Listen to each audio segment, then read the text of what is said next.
اعرف امير كان منيم العراق كلها من المغرب، ما قدرش عليه 100,000 راجل، اللي قدر عليه وحط مناخيره في الارض واحده ست. الحجاج ابن يوسف الثقفي ده كان راجل متدين جدا ونشأ في أسرة محترمة لحد ما وصل للحكم، وبرغم ان هو كان ليه انجازات كتير الا ان هو كان ليه جرائم اكتر. الكلام ده تحديدا في إمارة العراق في عهد الخليفة عبد الملك بن مروان. الحجاج كان بينيم الشعب بتاعه من المغرب. اول لقاء بينه وبينهم واول خطاب قاله لهم: انتوا ربنا ابتلاكوا بيا، انا ياما دعيت ربنا تكونوا من نصيبي وخلاص بقيتوا من نصيبي، واللي راسه تتقل عليه يقول لي وانا اشيلها عنه. عمركم شفتوا راجل سادي اكتر من كده؟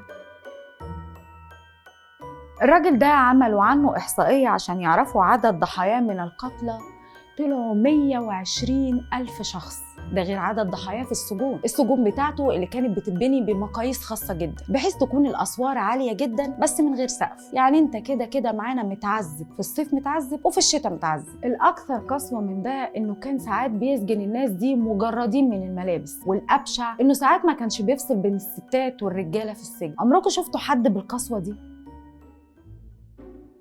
على الرغم من ده كله بقى، زي ما قلت لكم من البدايه، اللي جاب مناخيره الارض وحط عليه كانت واحده ست. الست دي هي هند بنت المهلب، كانت الزوجه الرابعه للحجاج اللي قلب على عائلتها وحطهم كلهم في السجن. وطبعا ده ما كانش عاجب هند ابدا، فكانت عايشه معاه مكرهه وما كانتش بتحبه. هند كانت قاعده في يوم قدام المرايه زي اي ست، بتسرح شعرها وبتبهى بجمالها، قاعده بتدندن في قصيده شعريه. القصيده بتقول بمعنى يعني ان هي مهر عربي اصيل واتجوز بغل. بتدقق في المرايه وراها، بصت لقيت مين اللي واقف؟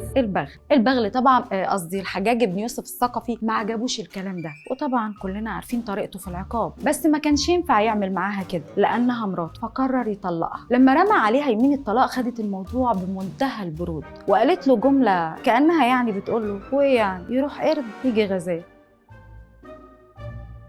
وطبعا القصه دي ما وقفتش لحد عندهم، دي انتشرت في إمارة العراق كلها لحد ما وصلت للشام عند الخليفة عبد الملك بن مروان. ولما سمعها الخليفة أعجب بهند جدا وحب إن هو يتقدم لست قوية زي دي. لما تقدم لها وافق، قالت له بس بشرط. قال لها أموري. قالت له تعمل لي زفة من العراق للشام. قال لها موافق. قالت له والأهم من كده إن أنا أتزفى على جمل. قال لها يا ستي هو انت جيتي في جمل؟ قالت له اهم من الجمل اللي هيجر الجمل. قال لها اهم من الجمل اللي هيجر الجمل؟